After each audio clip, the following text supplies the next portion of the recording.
Good evening, I'm Jon Carter and welcome to Poland Daily.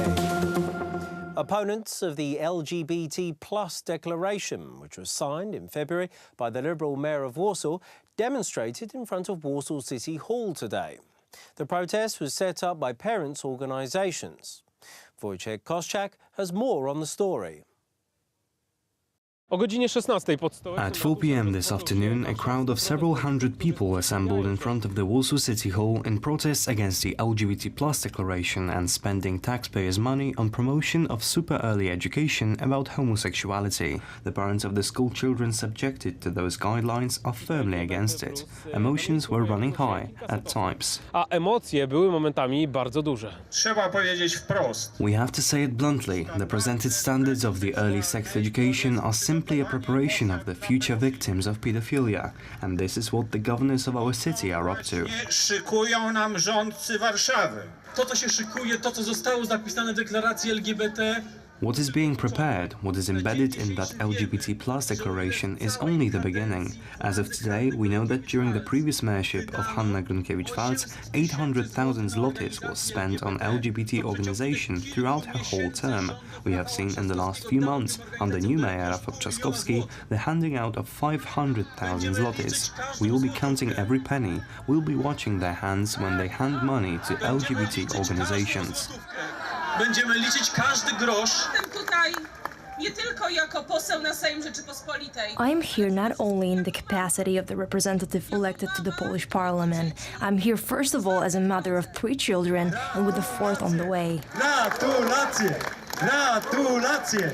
Gratulacje! I powiem tak. I'm mad.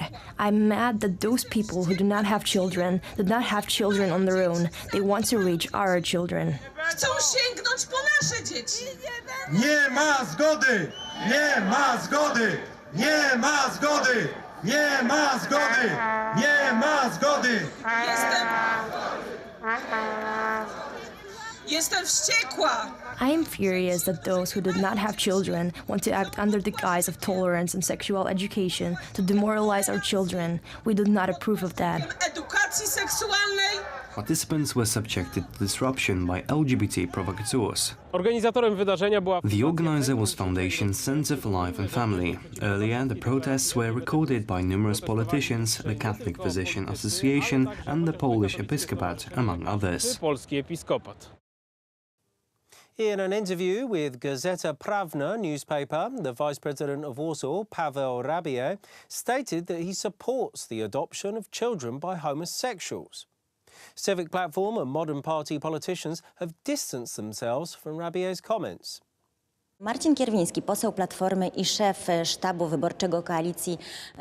The MP of Civic Platform and the chief of the electoral staff of the European Coalition, Marcin Kierwiński, when asked about the possible dismissal of the Vice President of Warsaw, Paweł Rabie, did not refute the possibility. He only said that this decision should be made by the mayor of Warsaw, Rafał Trzaskowski. Civic Platform politicians refused to comment on the matter, which confirms that the case is problematic for them.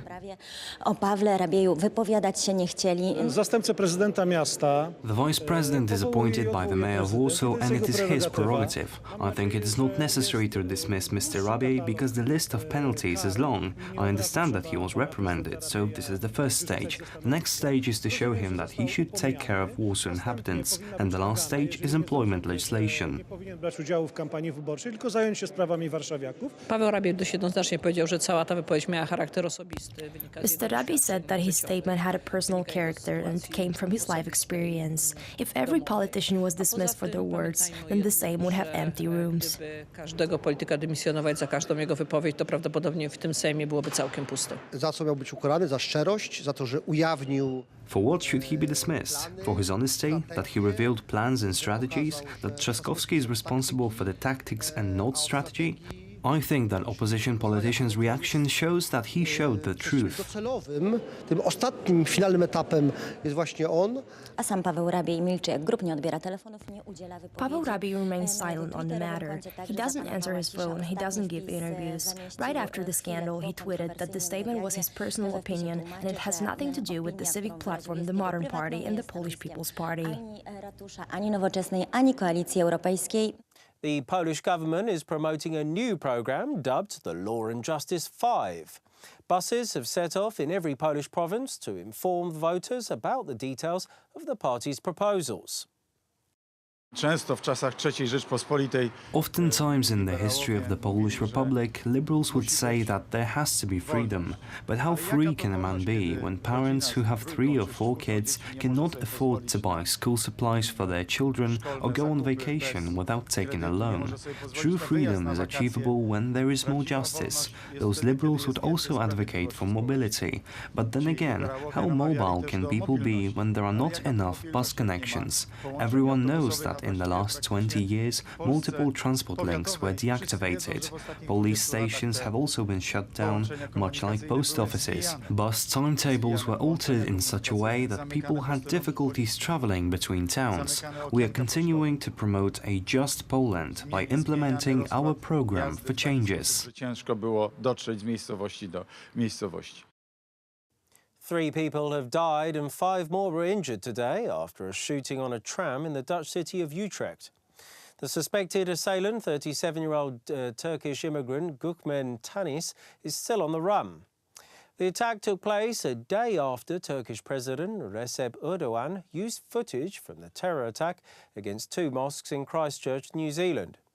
The authorities are treating the shooting in Utrecht as a likely terror attack. According to a local Turkish businessman interviewed by the BBC, the suspected perpetrator had previously traveled to Chechnya to fight with Islamic groups against Russian security forces. The businessman also stated that Gökmen Tanis had been earlier arrested by the authorities for his connections with the Islamic State terror organization, but had later been released. Police told the press that shots were fired not just on board the tram, but in multiple locations around the city. The city's mayor, Jan van Zaven, stated a terror motive is most likely behind the attack. Mark Rutte, the Prime Minister of Netherlands, also addressed the attack during a press conference hours after the shooting took place. Is vandaag opgeschrikt door een aanslag in Utrecht. The police and Ministry of Interior are investigating what exactly happened. What is certain is that passengers of a tram in Utrecht were shot and that there were dead and wounded. We cannot discard a terror motive behind the attack. Innocent people were victims of the violence. We are with them and their families in our thoughts. We are doing everything we can to find the perpetrator or perpetrators as quickly as possible. De eerste berichten geven de Nationaal Coördinator Terrorisme. Authorities have increased the official threat level to 5, the highest in the province of Utrecht. In the rest of the country, the threat level is at 4. This means that the authorities are mobilized and that there are many police officers patrolling the streets. En aanwezig zijn in de samenleving. Thank you very much for joining us here this evening at Poland Daily. I'm Jon Carter. Stay tuned after the break for Poland Daily weather, followed by the business, culture, history and the travel.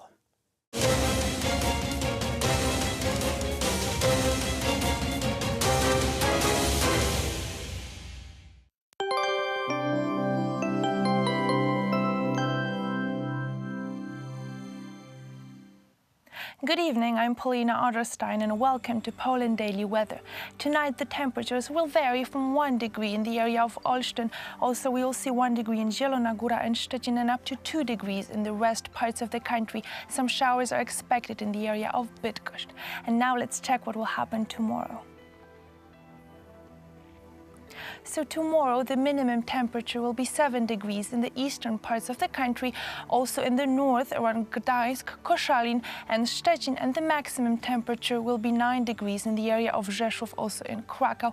A lot of sun is expected tomorrow, but some showers will appear as well in the area of Białystok, Olsztyn, also in Gdańsk and in Warsaw. And the upcoming 3 days, if we look at the forecast, for Wednesday we will see 12 degrees will be the maximum in the northwest. The minimum will be 8 degrees in the eastern parts of the country. On Thursday, the maximum will be 12 degrees in central Poland, also in the northwest, and the minimum will be 9 degrees in the southeast. On Friday, 17 degrees will be the maximum in the southwest, 15 degrees in the northwest with some showers as well, and the minimum of 11 degrees in the northeast. This is all for tonight. Thank you and see you soon.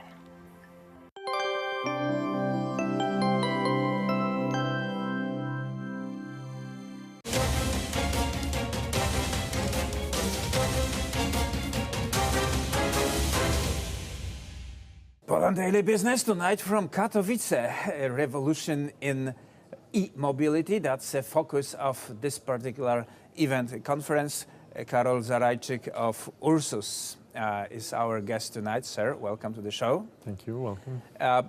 Your company is presenting two products here. One is a van, delivery van driven by electric motor and battery set. Another product is a bus that's fuel cell and hydrogen powered. Yes. And which of those two technologies is the future? Of course, we are facing the huge revolution in the automotive business because the electromobility became available technology. So as a Polish company, mainly known from the agricultural sector, because we are manufacturing agricultural tractors and machinery, we decided to try to create the products that can face this huge change in the automotive business, to put Polish brand into automotive map in the world. So we decided to start to produce buses, city buses, run on the batteries, and also we are now considering the production of the light commercial vehicles also run on the batteries. When we started this project in 2013, we saw a lot of obstacles in the meaning of usage of this technology, electric technology, in the buses. So we decided to, and we realized that electromobility, usage of the electricity in the cars or in the buses is only the bridge. We decided to develop the hydrogen technology in our products. It has been a lot of rumor about hydrogen technologies, let's say 15 years ago. That was there was a certain moment that people thought this is the future. Right now, the battery-driven electromobiles are sort of more pronounced in the market.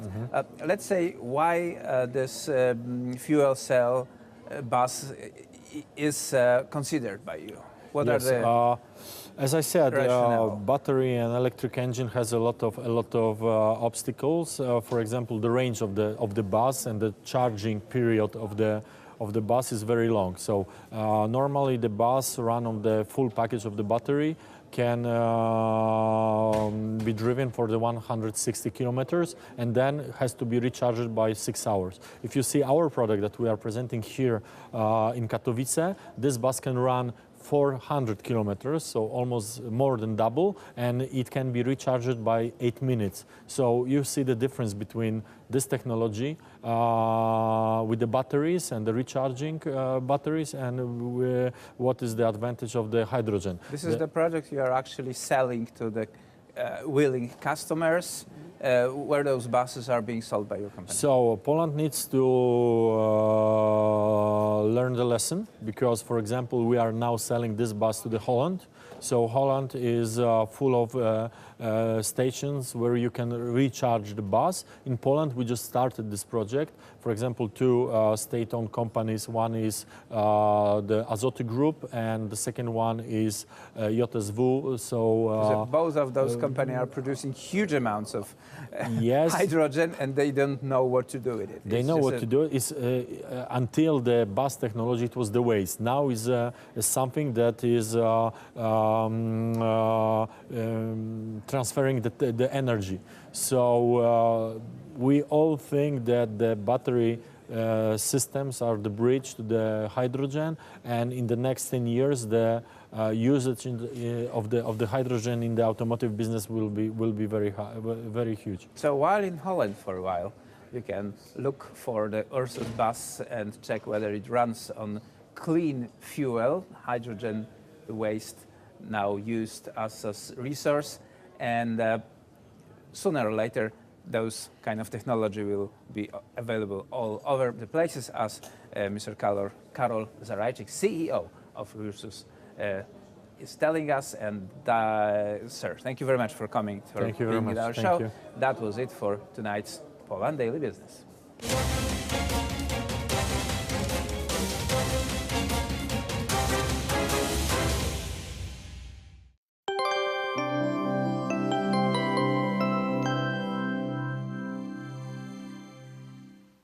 Good evening, I'm Paulina Ottersteing and welcome again to Poland Daily Weather. So tomorrow in Poland the maximum temperature will be 9 degrees in the area of Rzeszów. Also in Krakow we will see 9 degrees Celsius. 6 degrees will be the minimum in the area of Olsztyn. Some showers are expected in the northern parts of the country, also around Warsaw, Białystok, and the rest will remain very sunny tomorrow with 8 degrees in most parts of the country. If we check the forecast in Europe for tomorrow, we will see that the minimum temperature will be seen in Helsinki, Finland, with some snow as well. 3 degrees over there, 4 degrees in Stockholm, 5 degrees in Oslo, and the maximum of 22 in Lisbon, Portugal. Also nice and sunny in Madrid with 15 degrees, and nice and warm in the Athens with 21 degrees. This is all for tonight. Thank you and see you soon.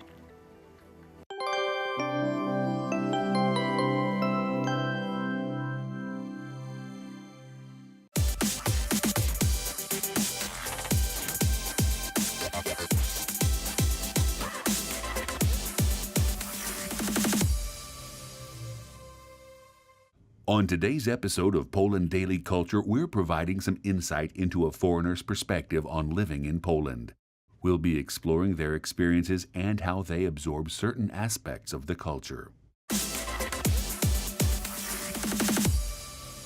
I'm joined by Jesse here. Jesse, welcome to Poland Daily Culture. Is there some sort of element of the culture or the food or something like that which you think of very kind of quintessentially Polish? Is there something that kind of jumps into your head? Yeah, I think there's a lot of examples I can point to of quintessential Polish cuisine or activities. You know, I'll just give a few examples that I thought were kind of funny. When I first came to Sopot, I saw a lot of people eating 3 things in particular, which I then came to realize are quite universal in Poland. One is gofry. So gofry, in case you don't know, is like a waffle, what we would call a waffle in Belgium or the United States. Another is zapiekanki. And this is kind of funny because it's kind of a long pizza, which everyone's just kind of ordering late night or throughout the day, and the other is lody naturalne, or any variation of lody. And so these, I think, are quintessential treats that you get here in Poland, which you don't have in other parts of the world. Very much so. I think you're thinking of those kind of very typical touristic places that kind of, they appear everywhere. You can go to any kind of Polish town or city, and if there's some tourists there, they will be expecting some gofry on arrival. Yeah, agree with you on that level. Could you tell us maybe something about the place in Poland which has kind of stood out to you most, stuck in your mind most, because I understand you've travelled many parts of the country? You know, I've had the pleasure of seeing most of the country, from small towns like Przemysl to big centers like Krakow and Poznan and whatnot. And one of the experiences that stood out the most was traveling to the very south of Poland, even further south of Zakopane, towards the Tatras Mountains. I think the reason it stood out because it's such a great cultural experience, because you get to experience some of the Tatra folkloric culture down there, which is very unique. But you also get to experience these lush, gorgeous mountains, the Tatra Mountains and the lakes and the surrounding area, so that you get that combination of man and nature. These mountains only exist in Poland, and they're considered some of the best mountains for winter mountaineering. And the Tatra culture, the particular folkloric culture in this part of Poland, is really unique because it's kind of been romanticized over the years as well. So I think this experience really stood out to me because it's both a really rich cultural experience, but you also get to experience gorgeous nature that exists here. And is there something in contrast to that, maybe, that has been slightly obstructive in the society or in the culture? Careful how you tread. Yeah, I'll say that I'm one that's applied for temporary residency here in the country for good reasons, and I think navigating that process can be bureaucratic. That's not to say it's not bureaucratic in other societies, other countries, but certainly that's been a lengthy process. So a little bit of a letdown, but hopefully worth the wait. Yeah, very much so. I think most people would kind of say something along the lines of, you don't know the real bureaucracy from years ago. If you think it's bad today, you should see it then. All right, Jesse, I think that's all we've got time for on Poland Daily Culture. Thank you very much for joining us, and I hope to see you again in the near future. Thank you, John. Thank you. Welcome to Poland Daily Culture, and today again my guest will be Nolan Maclean. Hello again, Nolan, and welcome to Poland Daily Culture. Thanks. What do you miss the most? About back home? Yeah. Of course, friends and family. You know, that will always never change.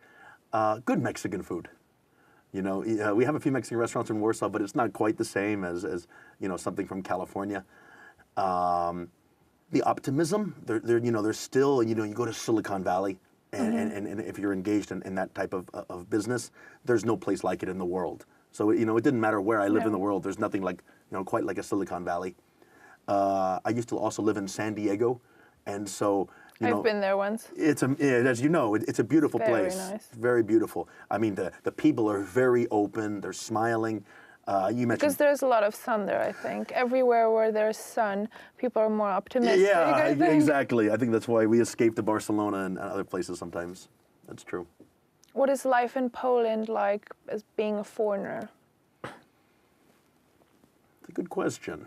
Well, generally, number one, I feel safe. Very safe here. I've never had any issues in 7 years of, I don't know, any kind of problems, really. So that part is the most important. I was able to develop a lot of friends. So I think if you're a foreigner, you need to be open.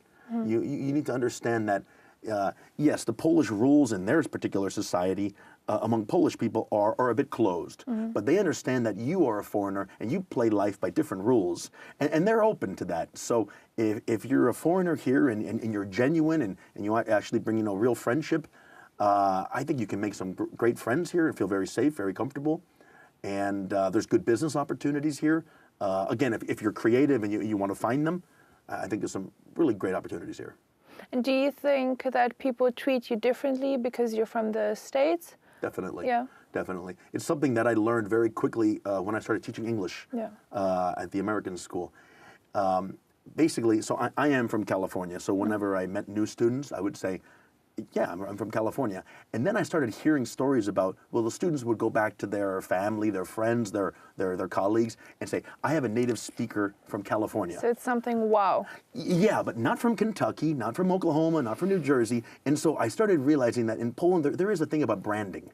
And so, well, I tried to use it to my advantage. And so I would advertise when I did, I'm not from USA, I'm from California. But yeah, I've always felt, and I moved on from teaching English into some other trade type industries, and I've always felt very confident that I can get any meeting with anybody in this country, partially one, because I am American, so it does draw this curiosity. Because generally most Polish people go like salmon, right? They go west. Yeah. Then you meet somebody that, you know, goes against the salmon and comes to Poland from the United States. It's unusual, so which draws curiosity. So I try to use that to my advantage, and so far it's been pretty good. Any stereotypes you've heard about Polish people that are true or not true? Someone once asked me if we have polar bears walking on the streets, because people think it's so cold here. It used to, but I feel like I'm wearing my beanie and my gloves a lot less year after year. Now it feels like spring since 2 or 3 weeks. Exactly. Which wasn't the case a few years back. Exactly. Stereotypes. A lot of my friends tell me that, Polish friends tell me that, you know, you're lucky you don't speak Polish, because then, you know, when you're on the metro and the bus and the restaurants, you'll hear a lot of negativity. And I was a bit surprised by that because, you know, I mean, I have quite a few friends and business colleagues here. They never complain to me about politics or their jobs or anything. I mean, maybe an occasional complaint, but I wouldn't define them as complainers.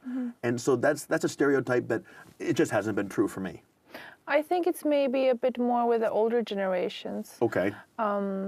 because now I think the younger generations are more positive, and we haven't really seen much of the communist times, so I think that maybe had an impact. You're probably right. Yeah. And then again, it's because of the Polish language. I'm not speaking with, the people that are, upper middle-aged and the seniors, but rather people that are 20s, 30s, 40s, and they speak English well, so, their opportunities are quite open. Yeah. So last question, from 1 to 10, how would you rate life in Poland? Ooh, it's a good question. Of 10, of course. Of course, or maybe even 11. Well, spring's coming early this year, so yeah, I would say 11. But no, I think as a foreigner, you can really build a nice life here. It's very comfortable, easy to travel. I mean, the airlines are opening up more routes, I feel like, daily. And so there's just a great home base and easy to explore from here. Yeah, so 10. Okay, we'll go with 10. Thank you, Nolan. Thanks, Paula. Thank you very much, and join us again on another episode of Poland Daily Culture.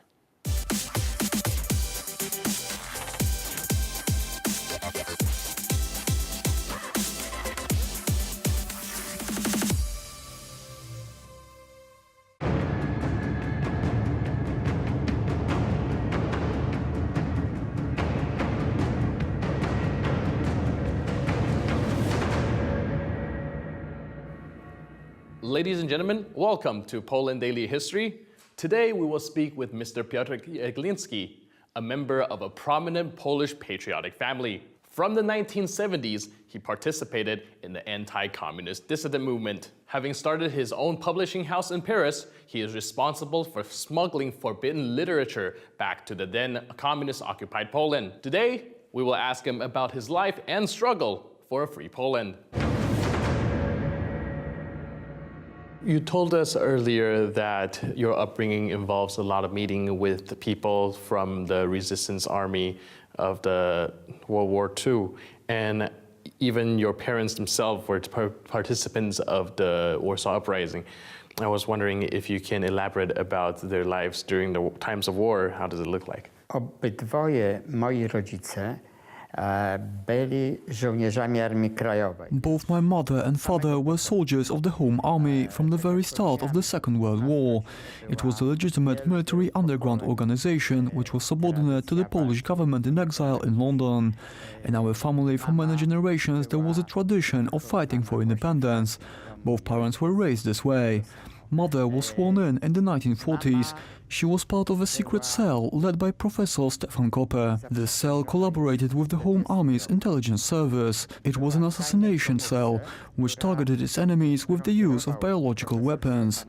The cell was located at the Warsaw University of Life Sciences, the largest agricultural university in Poland. The Germans shut down all universities in Poland, but had an obsession with germs and various types of illnesses, and paid particular attention to make sure there were no illnesses among animals, for example. Because of this, they allowed laboratories to continue their work at the Warsaw University of Life Sciences. So my mother was a part of this resistance cell. This is how they eradicated Germans, with the use of anthrax germs. It's a completely unknown field of knowledge. Very little of their operations has been studied by historians. The activities of her resistance group actually led to the Germans no longer opening letters with denunciations. Right after the Germans had invaded Poland, there was a plague of denunciations being sent to the German secret police, the Gestapo, in Warsaw. Entire bags with various types of mail with denunciations turned up. The Home Army decided to put an end to this and sent the Germans its own fake denunciations, usually targeting known collaborators, SS men and so on. These letters had been contaminated with different types of diseases, anthrax, tuberculosis and other types of germs. Eventually, the Germans realized this and brought in a special furnace from Berlin. They would immediately throw the bags of letters in it without reading any denunciations, true or false. At the very beginning, there was mass repression against Poles based on the denunciations sent to the Germans, but my mother's team played a large role in stopping that. At the same time, my mother started studying at the Secret Academy of Fine Arts in Warsaw, which was under the guise of a tailoring school, involved in designing various outfits, sewing, etc. My mother's lecturer was Wanda Telekowska, an exceptional character in the area of Polish design, co-founder of the WAT group before the war. Professor Ostoja Chrostowski, who would later become the first rector of the Fine Arts Academy, also lectured there. These were the activities that my mother was involved in during the first years of the German occupation. On August 1st, 1944, the first day of the Warsaw Uprising against the German army, my mother left her house at Łowicka Street, leaving her mother a card saying, "Mom, don't worry about me, I will return in a few days." It turned out she would return to Warsaw after half a year. On September 2nd, a little over a month into the uprising, which had been expected to last no longer than a week, she was sent to the Jesuit monastery because a huge pillar of smoke rose above the monastery and shots were heard. She was sent there to investigate what had happened, as word went around that the Germans shot a large number of Jesuits there. My mother had to crawl over there because the very flat and open Mokotów field was around it, which made it very dangerous to try to reach it. The Germans had excellent positions to shoot at anyone trying to make their way over there, so she crawled in with a patrol and managed to reach 3 Jesuits, Father Mońko, Father Kisiel and Rector Kosibowicz. Unfortunately, the last one decided to stay behind to try to help other priests, and the Germans later shot him. So these traumatic circumstances had a great impact on her. She saw very terrible things around her during the Warsaw Uprising. In the middle of August, 2 weeks into the uprising, my mother received a proposition to serve as a liaison officer of the command of the Home Army. She became the liaison officer for the Home Army commander of the Mokotów district, mainly using a special sewage route. So what were these sewers about then? The soldiers of the Home Army used the sewage system under Warsaw to move around the city, sometimes also under areas that were controlled by the German army. And what was the special sewage route? Well, it was a part of the sewage system that the Germans had no knowledge about. The maps of that part of the sewage system had been hidden from the Germans during the first days after the German invasion. The Germans didn't know about this network, and it was a very lucky thing for the Home Army that they didn't. Other parts of the sewage system had been discovered by the Germans, either from maps that they had managed to come into possession of, or because of something that is not commonly known. The Germans had their own agents embedded within the Poles that fought against them during the Warsaw Uprising. These agents would pass on information to the Germans with the use of secret radio stations.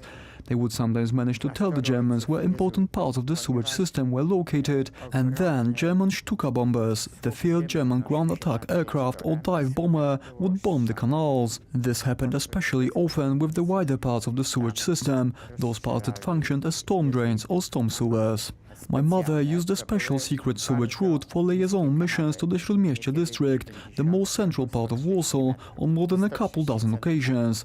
I don't really need to tell you how horrible the conditions were down in the sewage system. For a documentary being made about my mother and liaison officers using the sewage system, a team of sewage treatment workers went down to the same sewage system the Home Army soldiers had used back in 1944, without the equipment they use today. Once these men came up from this part of the sewage system, they were all vomiting, and it took them some time before they started feeling well again. My mother would often go through this disgusting bog on all fours, because these special sewage canals were very low, sometimes 90 centimeters, sometimes 130 centimeters high. The most important object she had to use down there was a stick with 2 rugs wrapped on both ends. She would move around with the help of this stick, because the sewage canals were egg-shaped, so in order to stay on your feet you had to support yourself with the stick. She made these dangerous journeys many times. She was lucky enough to avoid being shot on Dworkowa Street. Her friend from the liaison unit asked her if they could switch roles on that day and if the friend could lead the unit in the sewage system. Her friend led the unit that day instead and was shot on Dworkowa Street after unexpectedly having run into a German unit. After 63 days, the uprising ended, and my mother was one of the lucky ones who managed to survive the uprising. On her last journeys through the canals, she twice carried an order of capitulation from the headquarters. The first time around, the district commander didn't agree for his unit to lay down their weapons.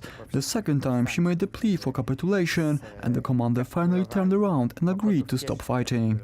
The last time she went underground, the journey lasted for 36 hours.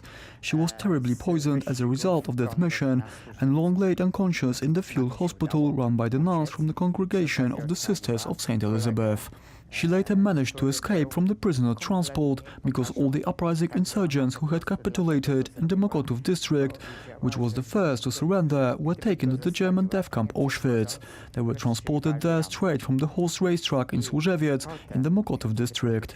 My mother was able to escape and also save a friend who had suffered serious burn wounds. She did this because she knew if she had left him behind, the Germans would execute everybody who was injured upon entering a hospital. Later, after the war, she returned to Warsaw and entered the Academy of Fine Arts. She was quickly warned that the communist security services were looking for her. For over a year, she hid in a convent near the city of Nowy Sącz. We believe she was active in the Freedom and Independence organization. In fact, we are rather sure of it. It was part of the military underground under the command of the Polish government in exile in London, which continued the fight against the Soviet Union after the Second World War had ended. She wasn't captured only because she never revealed herself, because she never trusted the Soviets and all their assurances, and also because the rector of the Academy of Fine Arts, Professor Ostoja Chrostowski, hid her dossier, which had been in the archives of the school. When the security services turned up, they were looking for a girl by the name of Eva. They didn't know her surname, so they never managed to find her. It wasn't until the 1970s when my mother gave over the documents she had saved, a pass for the special sewage route and a Home Army ID card with assignment to the command. When she gave this up, the security services turned up, photographed all the documents and suddenly realized that Eva 319, my mother, that was her code name during the Warsaw Uprising, is the person they had been searching for in previous years. They thought because of my activities in France, printing and smuggling forbidden literature back to Poland and the activities of my sister, that we all belonged to some secret post-Home Army organization. They persecuted my mother and arrested her many times. Right up until 1989, she ran the distribution of our publications. She was a uniquely honorable daughter of a Polish army officer. My grandfather fought in Lviv against the Ukrainians following the end of the First World War and went across the whole of Bessarabia with General Lucian Jegliński, who later became famous for winning back the city of Vilnius for Poland in the so-called Jegliński mutiny in 1920. In her childhood, my mother was sent to the kindergarten of military families in Belvedere Palace, which housed the Marshal of Poland, Józef Piłsudski. We actually still have photos of her sitting on Piłsudski's lap. Chodziła w dzieciństwie do przedszkola rodzin wojskowych w Belwederze. Są jej zdjęcia na kolanach z marszałkiem Piłsudskim.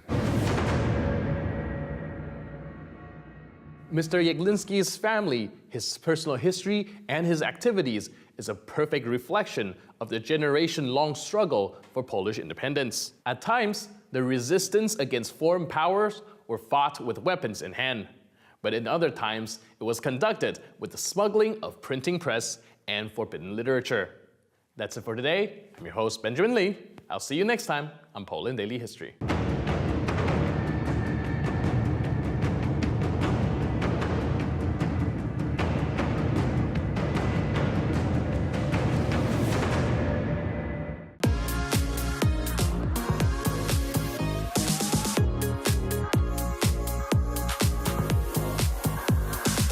Hello and welcome to Poland Daily. We're really glad that you've joined us because without you, there'd be no point in doing this. In this next series of episodes, we're going to be looking around the Warsaw New Town. It's still very old, don't worry. We'll start off at the Hotel Le Regina.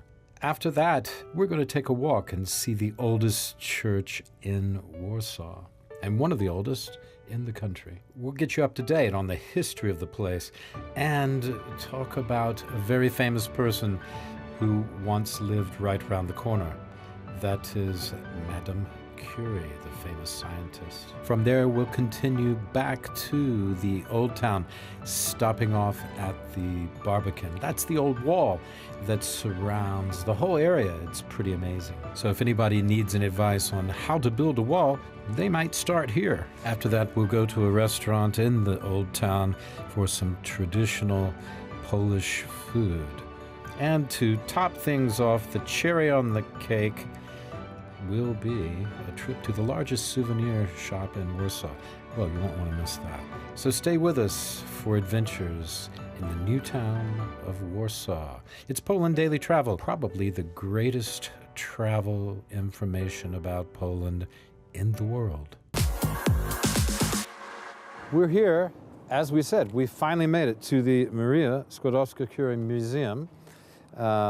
This, it says right here, I took this from inside. It's got her picture on the on there. You can see her. That's a pretty famous likeness of her. And here it says that Maria Skłodowska was born on the 7th of November, 1867 in Warsaw at Freta Street, number 16, which is right behind us. She was the 5th child of the Skłodowskis, who were teachers. Her mother, Bronisława Boguska, was a teacher and the owner of the finishing school for children situated in the building at Freta. Is that Freta, is that right? Or Freta? Freta. Well, magnificent reading skills, aren't they? Nicholas, wouldn't you agree? Why, yes, I do agree. We're very impressed. Maria's father was a teacher of physics and mathematics in state and private middle schools. What could you add to that, Arthur?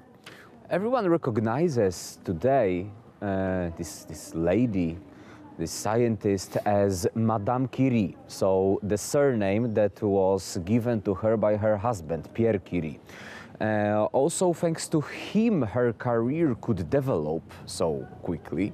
But this is something very important for us, for Polish people, to remind that she was born right in here with her original name, Maria Skłodowska, and this is what's written on her grave, Maria Skłodowska Curie. And that's why this museum in here was opened on 100th anniversary of her birth, which makes it 1967. This is when the museum in here was opened, and just last year it was modernized. So you can see this very fresh facade, modernized just at the moment for you, so you can come in here and enjoy a modernized museum and modernized facade of the building where Maria Skłodowska, officially widely known as Madame Curie, was born. Mm-hmm. And how much does it cost to go in there, to the museum? Do we know? So, it's not a lot, is it? less than a cup of tea right across the street. Mm-hmm. So you can either go here or get a cup of tea for the same amount of money, or you can do both. Go there, then get a cup of tea. Yeah. Or you can stand here and talk about it, and then go to lunch. Yeah.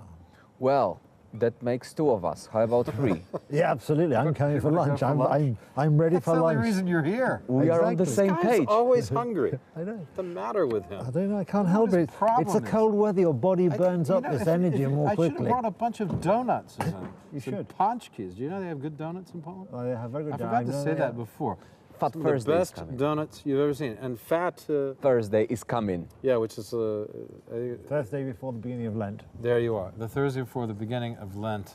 Okay. Next, I'm bringing food, peanuts, something next time. Please do. Okay. All right. Poland Daily Travel. We're moving on to the restaurant.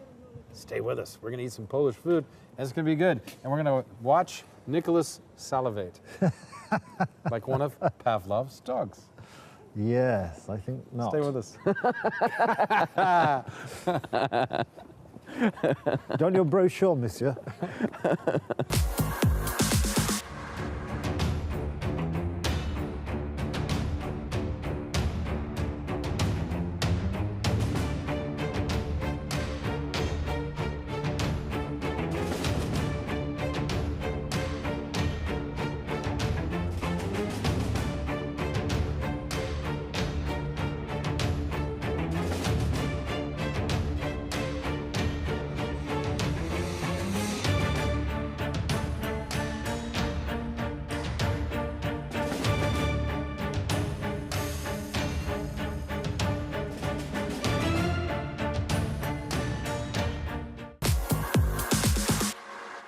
Okay, so we were talking before about the old town and the new town and the difference. Here's the difference, a wall. Now don't tell President Trump, but these guys built a wall. It's not across, 1,000, 2,000 miles. It's just around the old town of Warsaw. This is what's left of the wall. I mean, is it any of this original, some of it? If you took a closer look, you see a black line. Yeah. Below the black line, it's original, above it's reconstructed.